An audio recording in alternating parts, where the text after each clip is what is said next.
30 pieds. La vitesse est basse, attention.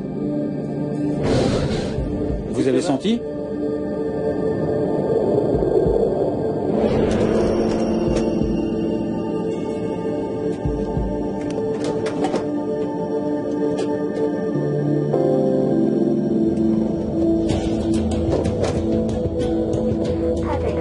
Allez au point Echo Foxtrot 1, 2, 6 et maintenez.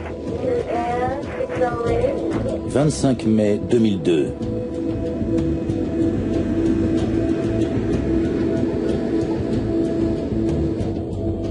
Train rentré. Un 747 de la compagnie China Airlines décolle de la capitale taïwanaise, Taipei. Taipei approche Dynasty 611. En montée, passant 1600 pieds. Dynasty 611, Taipei approche radar. Maintenez le niveau de vol 260. 260, Dynasty 611.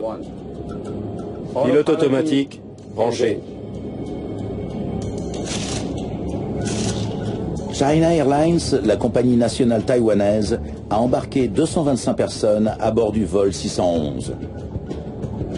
Il s'agit d'un court courrier d'1h40 à travers le détroit de Formose à destination de Hong Kong. Cette route aérienne est une des plus utilisées de la planète.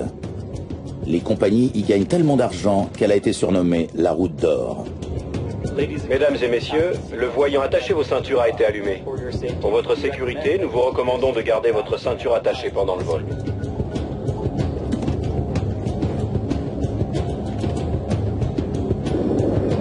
Quelques minutes après le décollage, le vol 611 s'élève au-dessus du détroit.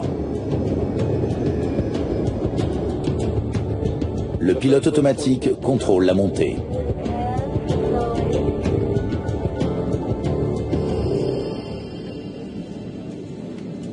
Mais 20 minutes après le décollage, à près de 35 000 pieds, environ 10 700 mètres, au centre de contrôle régional de Taipei, l'avion disparaît du radar. Dynasty 611, Taipei. Dynasty 611, Taipei. China Airlines 611 a disparu de mon radar. Il se trouvait à la longitude 119,67 degrés est et à la latitude 23,98 degrés nord.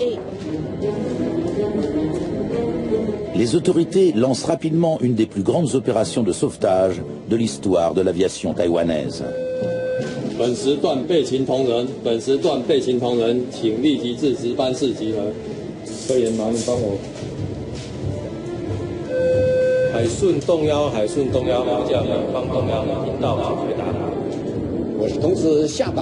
J'ai donné un ordre clair. La priorité consistait à chercher d'éventuels survivants, puis des cadavres, et ensuite, et seulement à ce moment-là, l'épave de l'avion. Plus d'1 millier de personnes sont mobilisées. Des bateaux de pêche, de la marine et des gardes-côtes taïwanais appareillent. Au moment de sa disparition, le vol 611 était à 55 km des côtes, légèrement au nord des îles Pescadores.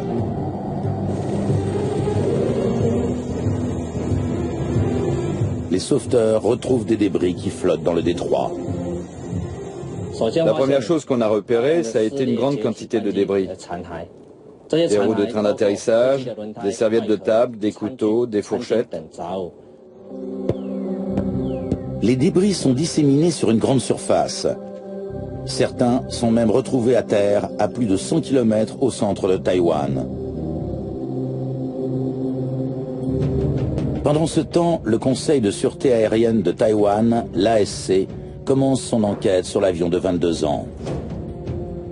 Un 747-200 livré le 2 août 1979. Kei Yang, le directeur général de l'ASC, dirige l'enquête. Le poste de commandement sera sur les îles Pescadores. Allons-y. China Airlines présentait un bilan de sécurité très médiocre. En fait, on le considérait comme un des pires du monde. En moyenne, la compagnie enregistrait un accident grave tous les 4 ans. Mais cette enquête a été de loin la plus difficile, entre autres parce que l'avion se trouvait au fond de l'océan. La recherche de survivants se poursuit jour et nuit.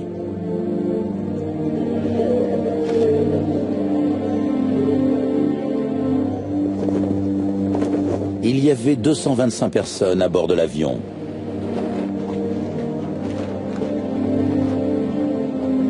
Aucune n'est retrouvée en vie.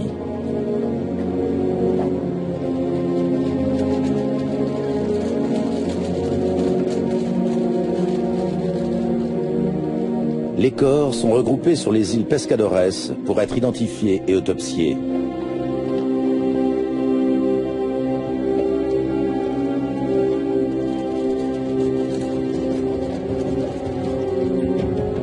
L'accident s'étant déroulé à bord d'un avion de fabrication américaine, le NTSB, l'équivalent du bureau d'enquête et d'analyse, dépêche une équipe de spécialistes à Taïwan.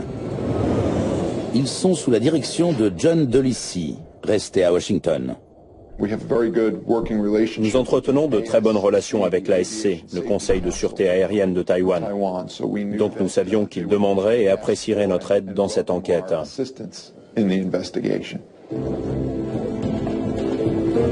Les débris retrouvés au large sont eux aussi acheminés sur les îles Pescadores.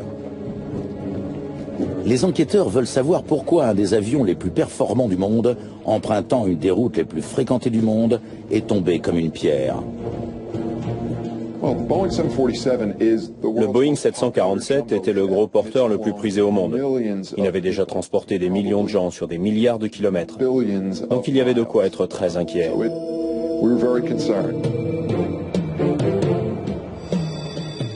Bonjour, j'ai hâte de voir vos données. Des radars au sol sophistiqués qui ont suivi le bref trajet de l'avion devraient permettre de se faire une idée bien plus précise du déroulement du vol que les radars du contrôle de circulation aérienne.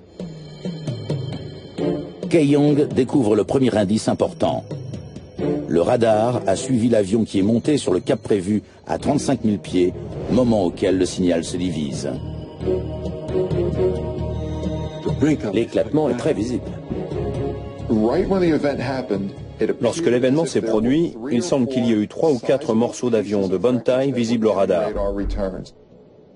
Ils se sont mis à dériver et à se disséminer en tombant. Nous savions donc que l'avion s'était disloqué en vol.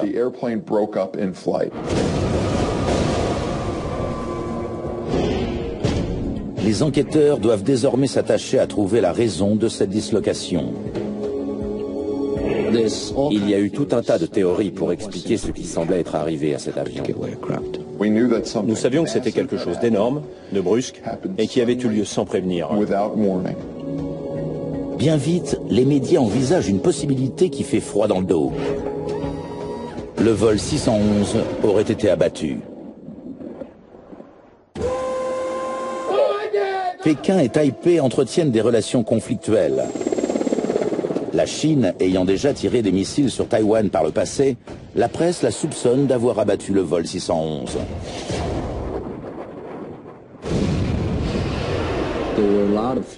Beaucoup de théories ont donc circulé selon lesquelles l'avion aurait été abattu par un tir ennemi. 8 mois plus tôt, un vol de Siberia Airlines, avec 78 personnes à son bord, avait été abattu au-dessus de la mer Noire. Pendant un exercice, il avait été touché accidentellement par un missile tiré depuis l'Ukraine. Et justement, le 25 mai 2002, les Chinois se livraient à des exercices militaires dans le détroit de Formose. Cependant, Pékin affirme qu'aucun missile n'a été tiré en direction du 747. D'ailleurs, aucun débris retrouvé jusque-là ne porte les traces très reconnaissables d'un tir quelconque. Et aucune indication radar ne va dans ce sens. Une fois que les preuves ont commencé à arriver, nous avons très vite rejeté la thèse du missile et celle de la collision. Rien ne volait à proximité du 747. Rares sont les événements susceptibles de provoquer une dislocation en plein vol, et le suspect numéro 1, c'est une bombe. Les médecins légistes qui autopsient les cadavres cherchent des traces de brûlures et de shrapnel. il n'en trouve aucune. Le revêtement métallique de l'avion serait déchiqueté et recourbé d'une façon spécifique s'il y avait eu une bombe à bord. Mais il n'y a aucun dégât de ce genre. Malgré tout, pour rejeter complètement la thèse de l'attentat, il faut retrouver d'autres débris. C'est tout pour les débris flottants. L'équipe du NTSB arrive à Taïwan. Clint Cruikshanks, NTSB, enchanté. De même, nous n'avons encore que peu d'éléments. Spécialiste de la structure, Cruikshanks connaît très bien le 747. Je n'avais pas d'opinion toute faite, parce que c'était le premier gros accident que j'étudiais pour le NTSB. On n'a pas tiré grand-chose des débris flottants. Tout ce qu'on sait, c'est que c'est une dislocation. Les autorités aériennes de Taïwan refusant de courir le moindre risque, elles clouent au sol la flotte de 747-200 de China Airlines en attendant qu'elle soit inspectée. Cette décision fait monter la pression d'un cran sur les enquêteurs pour qu'ils découvrent rapidement ce qui s'est passé. Merci pour ces documents. Pour le NTSB, cet accident ressemble fortement à un des drames aériens les plus étudiés de l'histoire. Celui du vol TWA 800 survenu 6 ans auparavant. Comme le vol China Airlines, il s'est disloqué en plein vol pendant la montée, avant de s'abîmer dans l'océan au large de New York peu après le décollage. Le vol TWA 800 a été la plus grosse enquête du NTSB, et elle a duré environ 4 ans. Ce travail minutieux a fait apparaître un défaut de conception du 747. Le câblage près d'un réservoir pouvait provoquer une étincelle et mettre le feu au carburéacteur. Selon le NTSB, c'est la cause probable du drame. Et à Taïwan, les enquêteurs sont surpris par les similitudes entre ces deux vols. Tous deux étaient des 747. Tous deux se sont désintégrés sans avertissement pendant la montée. Et tous deux ont décollé par une journée torride. Justement, la chaleur est peut-être à l'origine du drame de la TWA. L'avion a patienté sur l'air d'envol en faisant tourner l'air conditionné. Et l'air chaud de la climatisation a peut-être provoqué une surchauffe du carburéacteur. Les premiers indices laissent penser qu'il s'agit d'une répétition du même problème.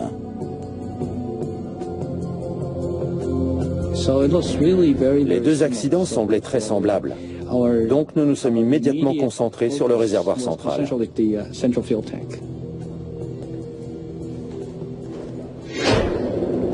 3 semaines après le drame, un navire spécialisé, le Yanstin, arrive dans le détroit de Formose avec à son bord des plongeurs, une cloche de plongée et un robot téléopéré, un ROV, équipé d'un sonar et de caméras vidéo. Le NTSB a réuni un équipage pour le bâtiment de relevage chargé de surveiller les images transmises par le ROV.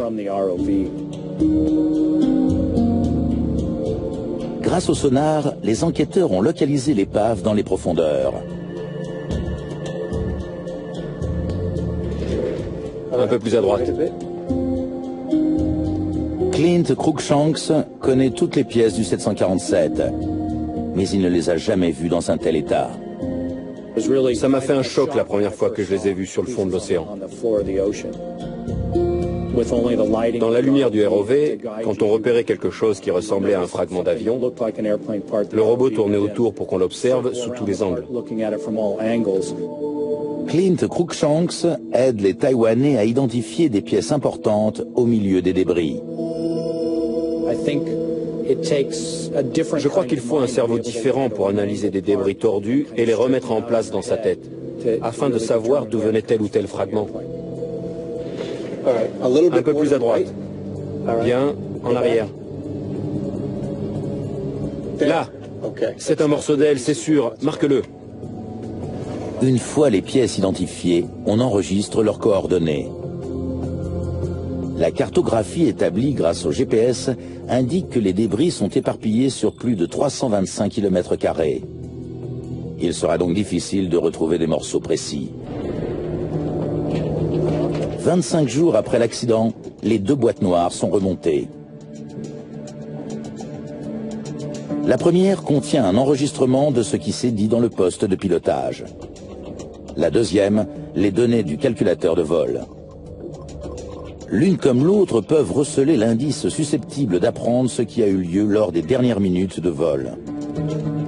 Si c'est le cas, les enquêteurs n'auront peut-être pas besoin de récupérer d'autres débris. C'est dire l'importance de ces données. Prêt ? Les enquêteurs commencent par l'enregistreur phonique. Ils espèrent que l'équipage a évoqué une urgence. Bienvenue à bord de ce vol.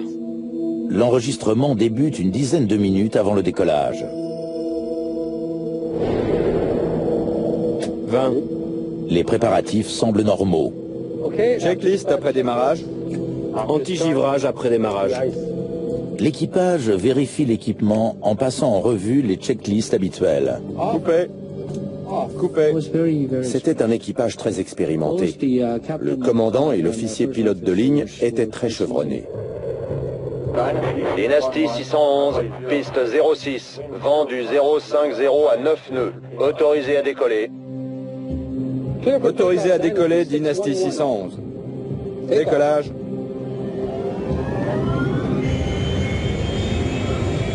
« 80 nœuds. Compris. V1.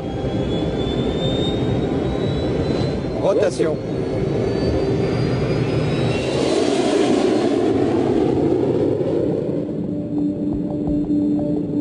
Voler à 5 degrés. Travers. Vol est rentré. Les enquêteurs écoutent la conversation, mais ils veulent aussi savoir si l'avion émettait des bruits inhabituels.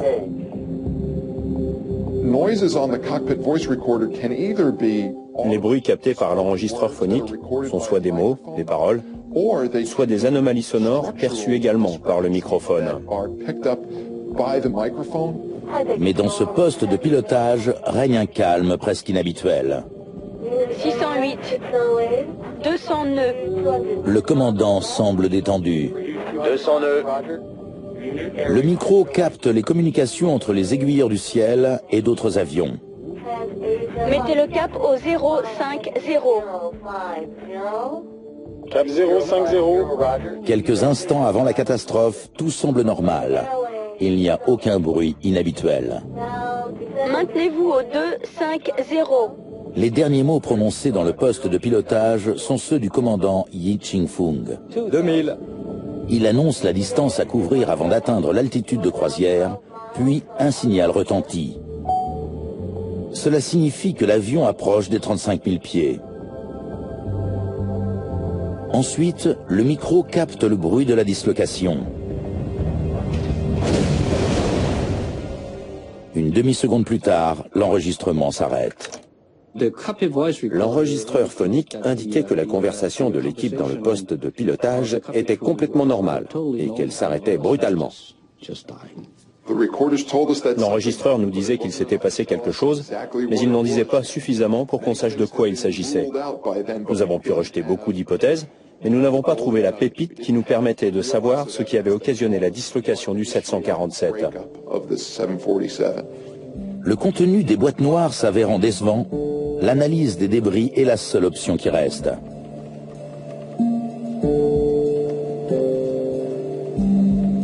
Les enquêteurs se concentrent sur les fragments susceptibles d'infirmer ou de confirmer le lien avec le vol TWA.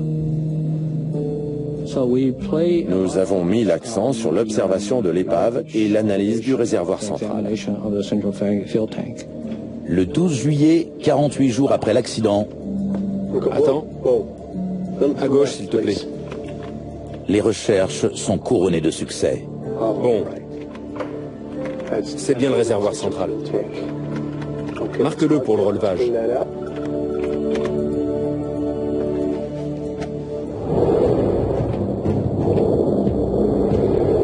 Le réservoir vient grossir le tas de débris.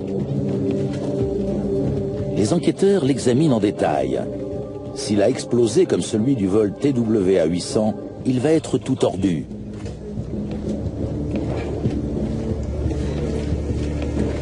et le métal sera courbé vers l'extérieur. Mais le réservoir n'a pas cette allure. Le réservoir central était presque intact. Et le métal est tordu vers l'intérieur. Contrairement au réservoir du vol TWA, celui-ci n'est pas enduit de suie. Or, il le serait si le carburéacteur avait brûlé. À ce moment-là, on a rejeté cette possibilité.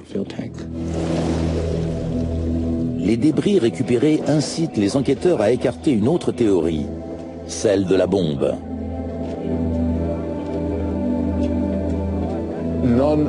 Aucune pièce ne portait de traces de suie ou de dégâts dus à des explosifs.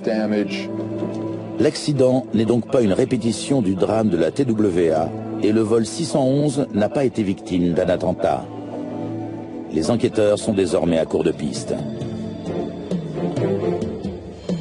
Les spécialistes remarquent quelque chose d'intéressant en examinant des petites grilles d'aération repêchées au fond de l'eau.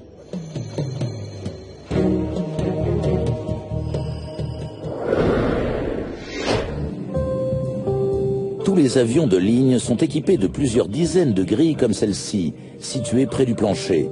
Appelés panneaux de décompression, ils font principalement office de clapets de dépression et ne s'ouvrent que pour une seule raison.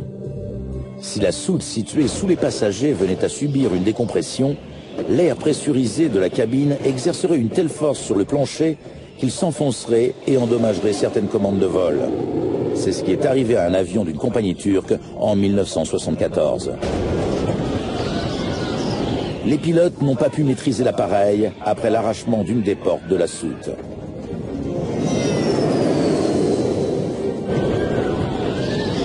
On n'a plus rien! Si le plancher ne s'était pas effondré, les pilotes auraient peut-être pu reprendre le contrôle.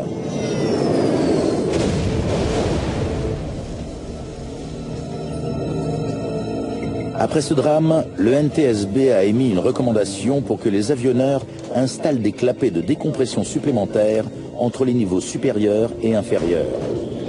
En cas de dépressurisation en soute, les panneaux s'ouvrent automatiquement pour soulager la pression exercée sur le plancher. Il y avait 65 panneaux de décompression sur le vol de la China Airlines. Sur les 19 récupérés, 4 étaient ouverts. Cela indique aux enquêteurs qu'il y a eu une perte de pression subite sous la cabine, mais sans pour autant leur dire ce qui l'a provoqué. Les panneaux de décompression les rapprochent de l'élucidation du mystère, mais ils ne sont qu'une petite pièce d'un puzzle nettement plus grand. Il y a des centaines de fragments d'épave à analyser, et Kei Yang se demande si certains d'entre eux peuvent lui dire où la décompression s'est produite. J'ai lu l'analyse de trajectoire que vous avez faite sur le vol TWA et j'aimerais essayer. L'analyse de trajectoire balistique est une technique que le NTSB a utilisée pour savoir comment le vol TWA 800 s'est désintégré. Elle est impossible à mettre en œuvre sans des ordinateurs spécialisés. Comme l'avion s'était disloqué en vol, on s'est dit que l'analyse balistique que le NTSB avait faite pour le vol TWA 800 pourrait nous être très utile. Elle devrait nous permettre d'analyser la trajectoire des débris en vol. Cette analyse part d'un constat simple. Les morceaux qui se sont détachés en premier ont touché l'eau en premier. Si les enquêteurs parviennent à établir desquels il s'agissait, ils sauront où le problème est apparu. Le radar qui surveillait la montée a également capté la chute de certains de ces débris.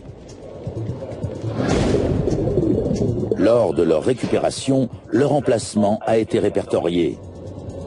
On devrait donc pouvoir faire correspondre chaque débris à son image radar. Les enquêteurs connaissent la vitesse du vent du jour de l'accident et ils obtiennent des renseignements précis concernant les courants marins. Les dernières pièces du puzzle proviennent de l'enregistreur de paramètres. Il s'agit de l'altitude, de la vitesse et de la direction de l'avion au moment de la dislocation.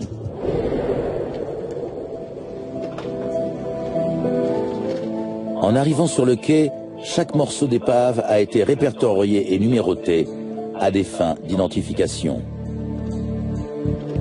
327.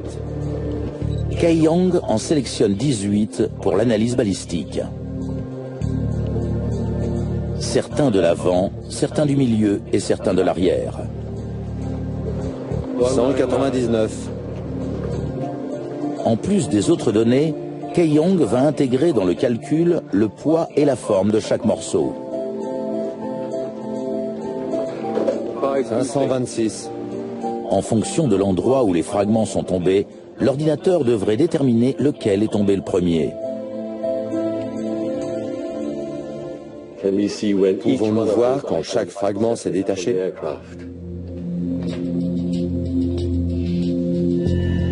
Toutes ces données dressent un tableau révélateur de ce qui s'est passé à 35 000 pieds.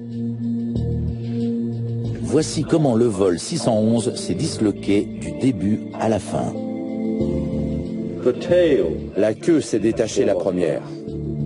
Ce nouvel indice est capital. Il indiquait à l'évidence que quelque chose s'était passé à l'arrière de l'avion et non à l'avant.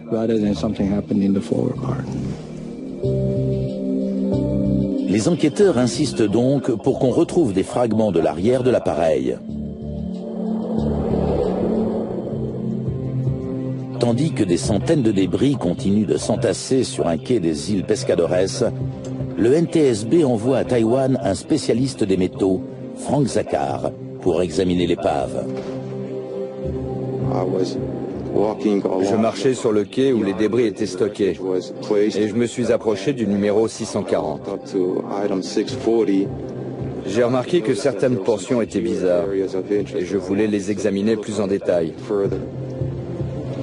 Ce morceau de ferraille est la pépite que les enquêteurs cherchaient.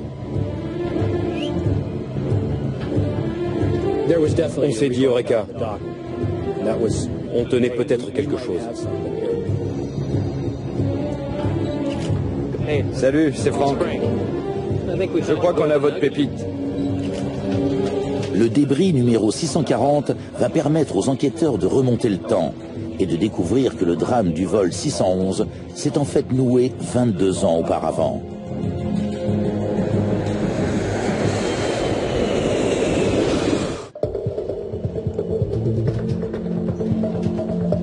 Prenez autant de photos que possible.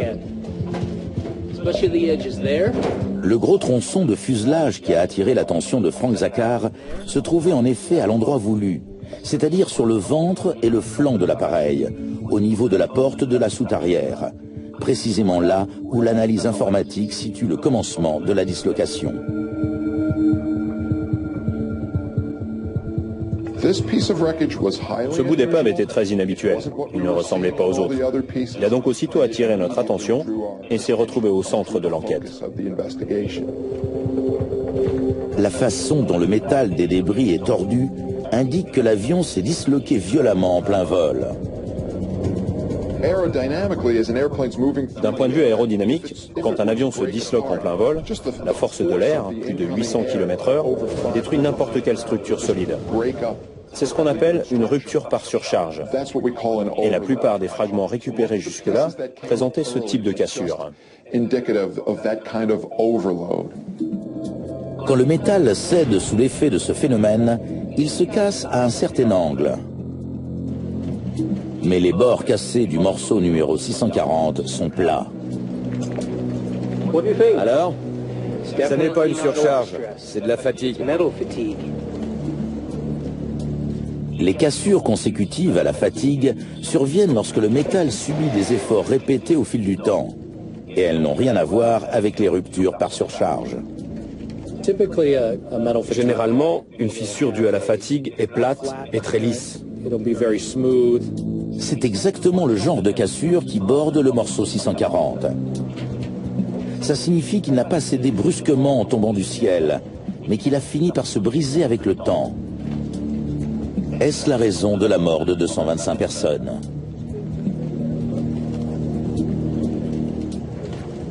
On avait encore beaucoup de travail. Il fallait faire une analyse détaillée du fragment pour déterminer s'il était responsable de l'accident. Mais un autre élément distingue ce morceau des autres. Il est muni d'une pièce métallique appelée plaque de renfort, l'équivalent d'une rustine sur une chambre à air.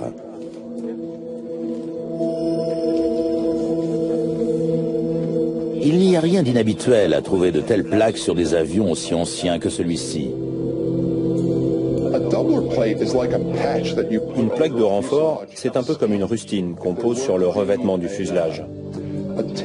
Si on repère une déchirure, un défaut ou une fissure, on répare le fuselage pour lui redonner sa solidité première en posant une plaque sur la structure existante.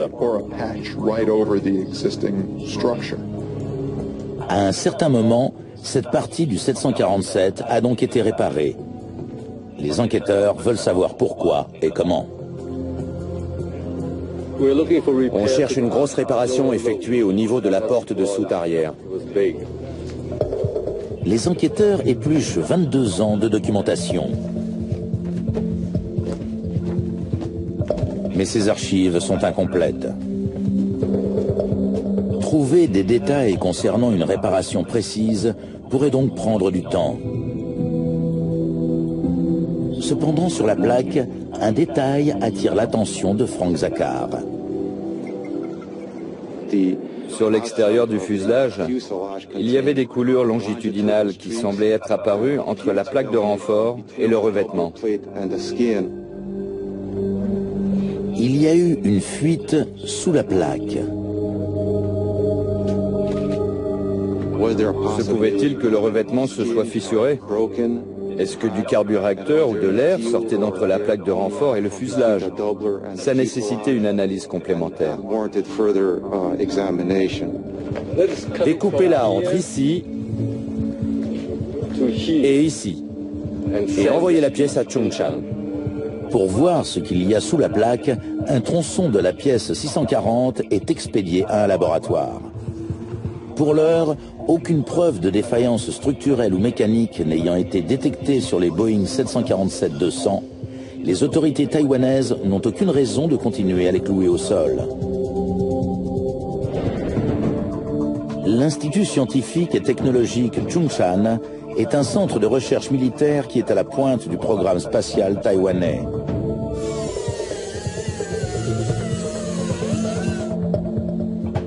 L'examen de la pièce 640 commence.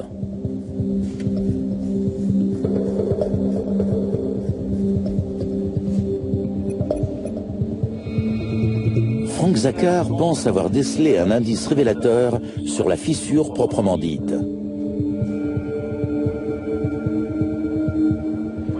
En examinant la surface de la fracture, j'ai constaté qu'elle était couverte d'oxyde d'aluminium.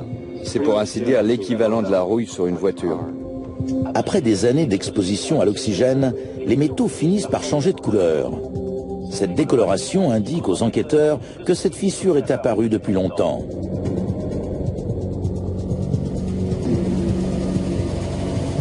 Après avoir ôté la plaque, les spécialistes examinent le revêtement d'aluminium et ce qu'ils découvrent ne manque pas de les surprendre. Quand on a retiré la plaque de renfort, on a remarqué des sillons assez allongés. Et ils sont plus profonds que ce qu'une plaque de renfort est censée réparer. On s'est dit, on a peut-être trouvé quelque chose. L'analyse de la documentation finit elle aussi par payer. Elle contient une allusion brève à une mésaventure survenue 22 ans auparavant. L'avion avait alors 6 mois. La vitesse est basse, attention. La queue a raclé la piste à l'atterrissage. Vous avez senti? Ça arrive lorsqu'un avion décolle ou atterrit avec une assiette trop importante. Dynasty 009, Hong Kong Tour. Il y a eu de la fumée et des étincelles sur votre queue à l'atterrissage. Compris, Tour. On va regarder ça. On a tapé. Mieux vaut le signaler. C'est quelque chose de relativement courant. Ça n'est pas très bon et certains avions sont même équipés de ce qu'on appelle un patin de queue à cet endroit du fuselage. Quand la queue est trop proche du sol, pour éviter d'abîmer le revêtement de l'avion, c'est le patin qui encaisse les dégâts. Les réparations de ces dégâts font partie de la routine et les enquêteurs veulent savoir comment China Airlines les a effectués. Mais ils ne trouvent qu'une mention laconique de cette intervention dans le journal de bord. C'est tout? C'est tout ce qu'on a trouvé. Presque aucun détail n'est fourni. China Airlines a répondu qu'elle ne pouvait retrouver aucun des documents concernés. Et quand on a commencé à les chercher, on n'a rien trouvé non plus. La compagnie nous a dit qu'ils avaient dû se perdre. Les documents disponibles montrent que le lendemain de l'incident, China Airlines a procédé à une réparation temporaire. Des ouvriers ont fixé une grosse plaque d'aluminium sur la zone endommagée. Et la réparation définitive? On n'en sait guère plus. Une réparation définitive aurait dû être effectuée 4 mois plus tard. Voilà ce qu'on a. Le livret d'entretien indiquait que la réparation définitive avait été effectuée dans le respect des recommandations du manuel de réparation de Boeing. Mais les preuves que nous avons retrouvées montrent que ce n'avait pas été le cas. Selon ce manuel, une bonne partie des éraflures était trop profonde pour être réparée. La partie endommagée aurait dû être découpée et remplacée. Il faut respecter certaines procédures. Le manuel de réparation structurelle de Boeing indique très clairement ce qu'on doit faire, étape par étape. 22 ans plus tard, les enquêteurs constatent que pour une raison ou pour une autre, la partie endommagée n'a pas été remplacée, les éraflures étant toujours visibles. Les techniciens de maintenance de la compagnie expliquent que comme la partie abîmée était trop grande pour être découpée, ils l'ont poncée.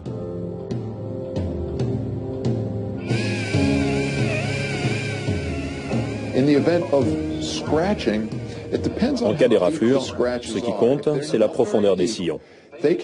S'ils ne sont pas trop prononcés, on peut les poncer. Mais s'ils sont trop marqués, il faut découper et enlever la partie abîmée. Ensuite, il faut fabriquer une plaque de renfort nettement plus grande que la portion de structure manquante.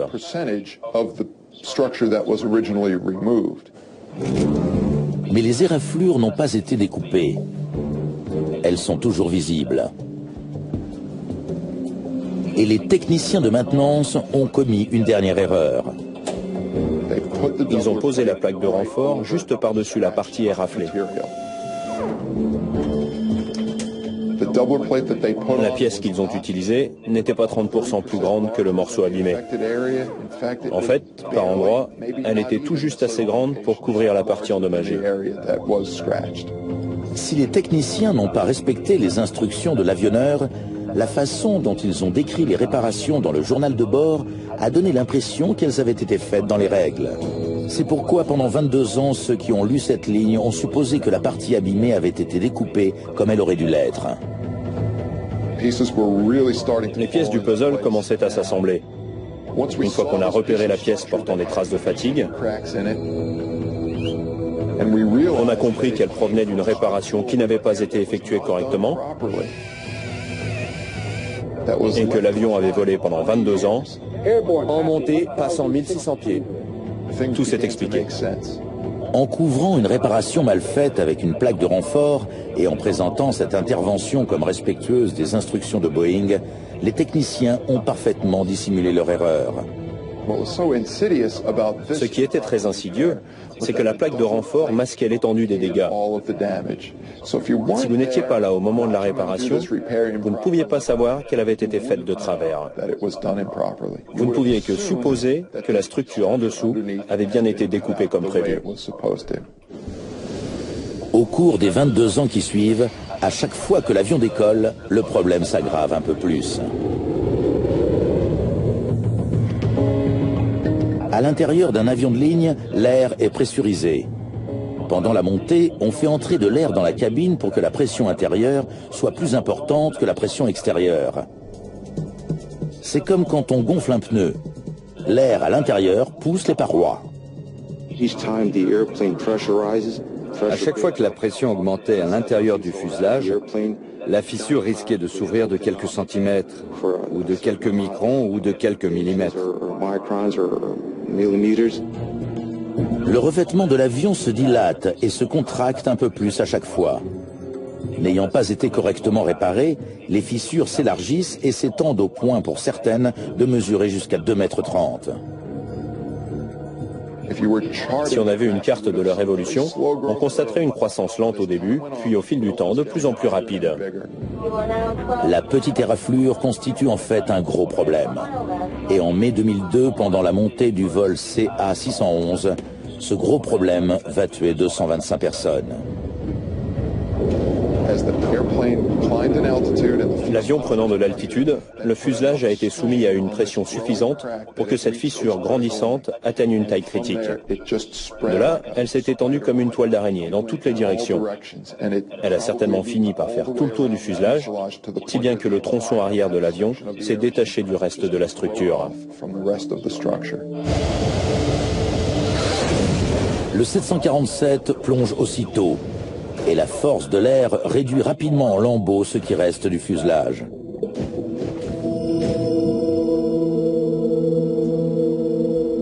Les enquêteurs ont la certitude que cette fissure a provoqué le drame.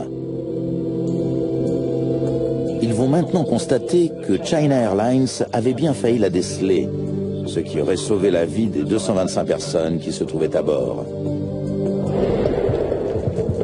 Ce Boeing 747 avait été en service de manière régulière pendant les 22 ans qui avaient suivi la réparation défectueuse. Il avait décollé et atterri plus de 20 000 fois. Et bien sûr, au fil des ans, les techniciens l'avaient examiné. Des maintenances régulières sont prévues par Boeing et elles sont obligatoires.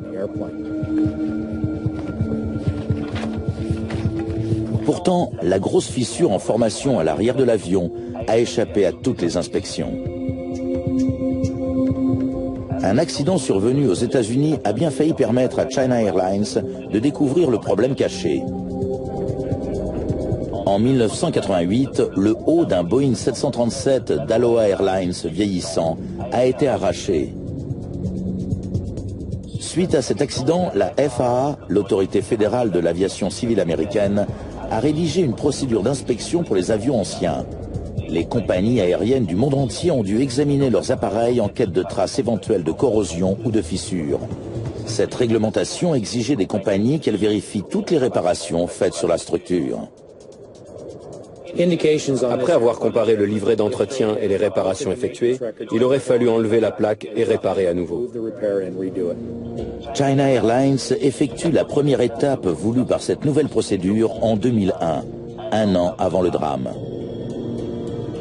La compagnie repère et photographie 31 plaques de renfort sur ce 747, dont celle qui recouvre la fissure fatidique. Ces photos prouvent qu'un indice qui a échappé à China Airlines aurait pourtant pu attirer son attention sur le risque que courait l'avion. En examinant les photos de la réparation, on a remarqué des problèmes qui auraient pu justifier une analyse supplémentaire. Les enquêteurs remarquent une tache brunâtre à l'extérieur de l'avion. Celle-là même qui a fait penser à Frank Zakhar qu'il pouvait y avoir eu une fuite sous la plaque de renfort. Mais pourquoi n'a-t-elle attiré l'attention de personne avant qu'il ne soit trop tard? Pendant des années, les passagers qui ont emprunté ce 747 ont eu le droit de fumer et l'air de la cabine était saturé de nicotine. Et la fumée avait fui par la fissure. Au fil du temps, cette fumée avait laissé une traînée de nicotine à l'extérieur. C'était vraiment flagrant. N'importe quel technicien de maintenance expérimenté aurait dû la repérer immédiatement. China Airlines avait interdit de fumer à bord de ses avions 7 ans avant l'accident. Ça signifie que la fissure était là depuis au moins 1995. Mais au lieu de chercher l'origine de cette tache, il faut procéder à la nouvelle inspection lors de la prochaine grande visite. China Airlines a programmé la deuxième étape de la procédure de la FAA, l'inspection détaillée des réparations. Ce sera la vérification 7C. Pour le moment, elle est prévue pour le 2 novembre 2002. Mais le 747 ne tiendra pas jusqu'à cette date. il se disloquera au-dessus du détroit de Formose 5 mois avant l'inspection qui aurait sans nul doute permis de découvrir la réparation mal faite. Les enquêteurs veulent éviter qu'un accident de ce genre ne se reproduise.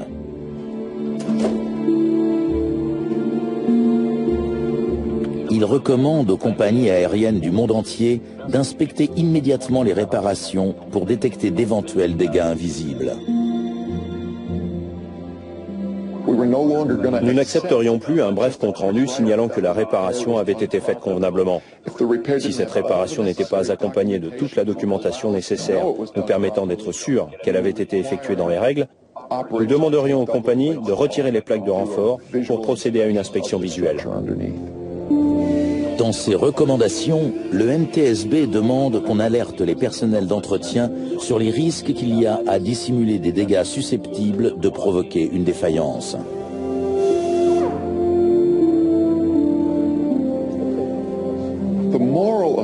La morale de cette histoire, c'est qu'une réparation doit être effectuée correctement. Un mécanicien qui intervient sur un avion ne pense pas forcément aux gens qui vont voyager à bord 20 ans plus tard.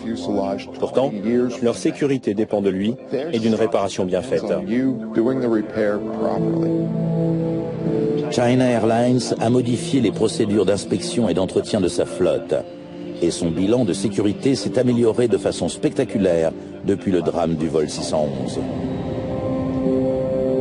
Les enquêteurs suggèrent également de mettre au point de nouveaux outils pour permettre aux techniciens de détecter les dégâts sous les plaques de renfort. Aujourd'hui, ils sont opérationnels. Boeing a mis au point une procédure non destructrice capable de repérer des fuites dans un fuselage sous une plaque. Cet appareil émet des ultrasons, des ondes sonores qui traversent le métal, et il permet de visualiser les dégâts sous une plaque de renfort. C'est la même technologie qui permet aux médecins d'observer un fœtus dans l'utérus. Cet appareil aurait permis de détecter la fissure du 747 de China Airlines, mais il reste limité. Il faut plusieurs heures de travail pour examiner une zone précise, mais cette technologie se perfectionne. Les problèmes qui ont conduit au drame du vol 611 n'ont pas disparu. Dans le monde entier, des avions vieillissent. Et plus ils sont vieux, plus il faut les inspecter en détail. 6 ans après le drame de China Airlines, la compagnie américaine Southwest Airlines s'est vue infliger une amende record de 10 200 000 $, soit près de 8 millions d'euros, pour ne pas avoir procédé aux inspections visant à détecter les fissures. Cette amende a de nouveau attiré l'attention sur l'importance qu'il y a à effectuer une bonne maintenance. Un programme d'entretien et d'inspection adéquat est coûteux, mais comme l'accident du vol 611 l'a démontré, le prix à payer quand on assure mal le suivi des avions vieillissants est dramatiquement plus élevé.